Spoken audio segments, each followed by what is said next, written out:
Françaisdanslemonde.fr, la première plateforme multimédia d'aide à la mobilité internationale. Bienvenue sur notre podcast, je suis Gauthier Seyss et aujourd'hui j'ai le plaisir d'accueillir Karine Gauthier, direction Madrid Accueil.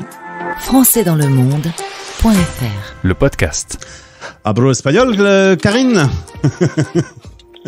Yeah. Pardon, je vais remonter. Hablo espagnol, Karine?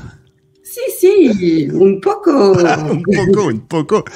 Karine, qui est une nouvelle madrilène heureuse, on va échanger tous les deux. Tu es présidente de Madrid Accueil. Et si je ne me trompe, c'est l'une des plus anciennes associations du réseau FIAF. FIAF était même pas créé quand Madrid Accueil a commencé il y a 50 ans.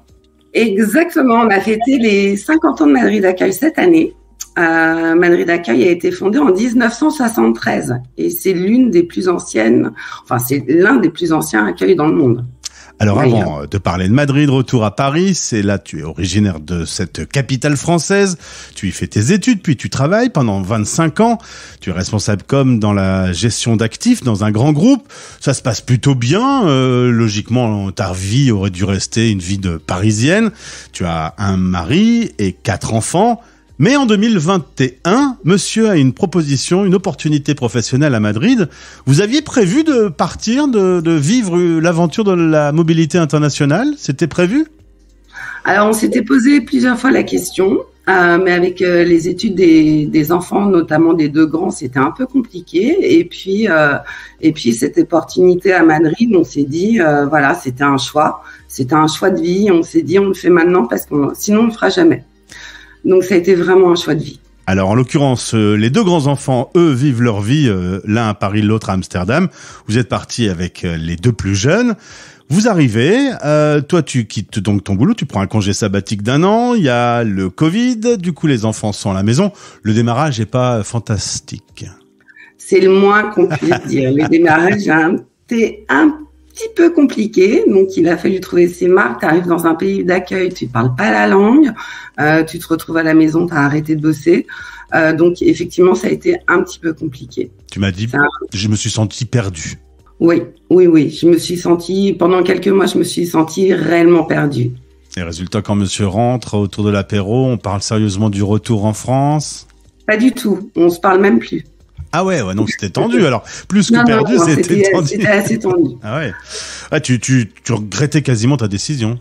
Pas regretté, mais après il y a eu la Covid, donc c'est quand même compliqué. Je savais qu'il y avait des choses à faire, mais il fallait peut-être qu'on laisse passer cette pandémie pour qu'on arrive j'arrive à imaginer d'autres projets.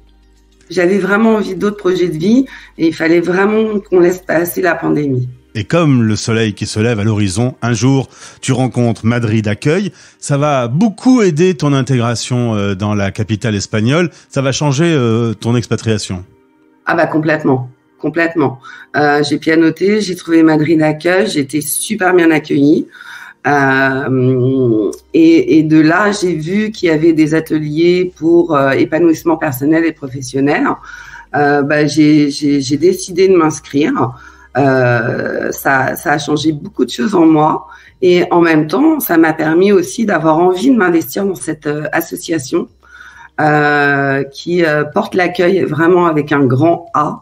Et du coup, c'est comme ça que je suis arrivée dans l'association, aussi bien en tant que bénévole que membre, pour essayer de bénéficier justement des différentes activités. Et depuis 1 an, présidente de l'association. En marge de l'association, tu as recréé ton auto-entreprise.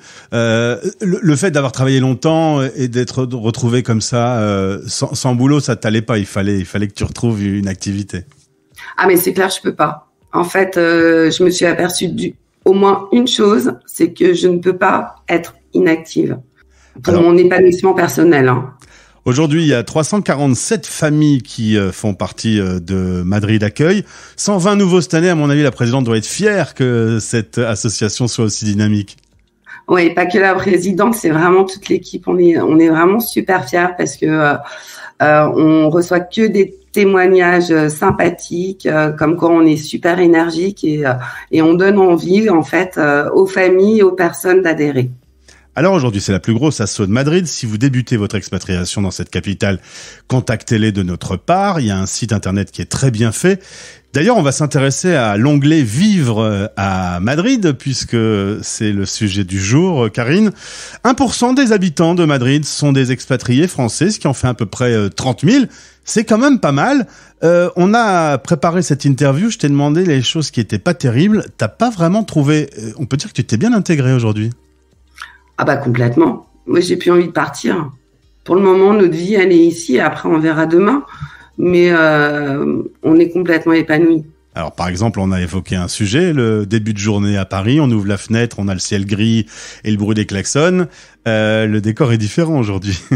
Ah bah là, à l'heure où je te parle, tu vois, je suis devant ma fenêtre et le ciel est bleu et puis j'ai le soleil. Donc, ça change le climat, l'ambiance dans la ville, un réseau de métro très puissant. Tu conseilles d'ailleurs pour se promener dans Madrid de le faire en métro? Ah bah clairement. Moi, dès que je vais me promener à Madrid ou dès que j'emmène des amis ou ma famille pour se balader à Madrid, c'est directement le métro. Et ils adorent tout ça. Ça leur change de leur vie à Paris. Avec le métro parisien, c'est incroyable. Parce qu'en voiture, dans le centre, c'est un petit peu rock'n'roll? C'est pas rock'n'roll parce qu'on arrive très vite à Madrid. Alors, tu as des grandes artères, faut pas te perdre. Mais par contre, pour te garer, c'est compliqué. Aujourd'hui, il faut vraiment avoir des voitures hybrides pour avoir la possibilité de te garer. Tu peux pas passer dans Madrid en direct si tu ne te gares pas dans un parking. Alors, de façon concrète, lorsqu'on débute une expatriation, en arrivant à Madrid, première chose, il faut obtenir son NIE. Ah ouais, tout à fait. Si t'as pas ton NIE, c'est ton numéro d'identité. On te le demande à toutes les sauces. Tu reçois un colis, un courrier, tu as besoin de quoi que ce soit, tu fais une commande sur Internet, tu mets ton NIE. Donc ça, c'est la priorité. Et puis aussi aller s'inscrire au consulat. Trop peu de Français qui vivent en mobilité internationale pensent à le faire. On l'a vu pendant le Covid, c'est quand même extrêmement pratique de le faire, donc n'oubliez pas. Ensuite, dans quel quartier on va s'installer? Là où il y aura le plus de Français, tu nous conseilles où? Alors pour les familles et avec des enfants, bah nous, il faut s'installer. Bah souvent les familles s'installent dans le quartier du LFM, du lycée français de Madrid, ou aux alentours, hein, parce que le quartier centre du LFM, bah les locations sont très chères. Donc on essaie de trouver un métro à proximité. Et puis effectivement, moi j'ai de plus en plus de familles qui veulent vivre dans le centre de Madrid, ou même qui vont plus loin dans des quartiers un peu plus excentrés mais qui sont très bien, comme la Moralera. Sinon le quartier dont on t'en parlait, c'était Conde de Orgaz. Conde de Orgaz. Orgaz. Justement, la langue, t'es arrivé en Espagne, tu ne maîtrisais pas l'espagnol. Comment ça va au bout de quelques mois? C'est facile de l'apprendre? C'est facile de l'intégrer? Alors, facile de l'apprendre, il faut prendre des cours. Surtout que on se retrouve quand même beaucoup entre francophones. Et du coup, c'est hyper important de prendre des cours. Nous-mêmes, au niveau de Madrid Accueil, d'ailleurs, on a lancé depuis l'année dernière des cours d'espagnol. On a une bénévole qui est top, qui nous fait des cours d'espagnol. Et j'ai d'autres bénévoles qui nous font des cafés en espagnol pour faire de la discussion en espagnol. Et de plus en plus, on essaye de créer justement des activités en espagnol, que ce soit culturelles ou autres, pour pouvoir parler la langue. Ça, c'est super important. C'est justement pour que ces 1% de Français expatriés à Madrid s'intègrent bien qu'il faut qu'ils parlent la langue. Clairement. Et puis, de toute façon, il faut faire des efforts. Il suffit que tu essayes de parler, que avec le sourire, tu leur demandes même de te corriger, ils te corrigent avec grand plaisir. Donc, allez, faut y aller. Karine, ma dernière question, si je viens là te retrouver aujourd'hui, quel est l'endroit que tu vas me faire visiter, qui est pas forcément l'endroit le plus touristique de tous, mais qui t'a le plus surpris ou que t'aimes le plus à Madrid? Moi, j'aime beaucoup de choses à Madrid. Alors, j'aime tout. Moi, j'aime les cafés, j'aime les sorties, j'aime les quartiers comme Lavapiés, j'aime le Retiro. me balader dans le Retiro. J'aime tout, c'est compliqué les musées. Si je dois te parler d'un musée, parce qu'on parle souvent de la Reina Sofia et du Prado, moi je t'emmènerai au musée Thyssen ou au musée Sorolla.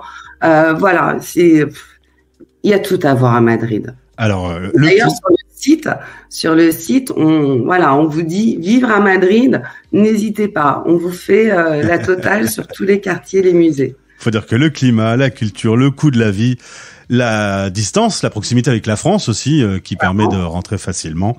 C'est justement pour ça que le slogan de votre association est faire de votre vie madrilène une expérience unique. Si vous débutez l'aventure, contactez toute l'équipe de Karine Gauthier. C'est Madrid Accueil qui sera là pour vous. Merci beaucoup, Karine. Tu salues toute l'équipe de notre part. Merci, Gauthier. Oui, je les salue. À très bientôt. Salut. Merci. Au revoir.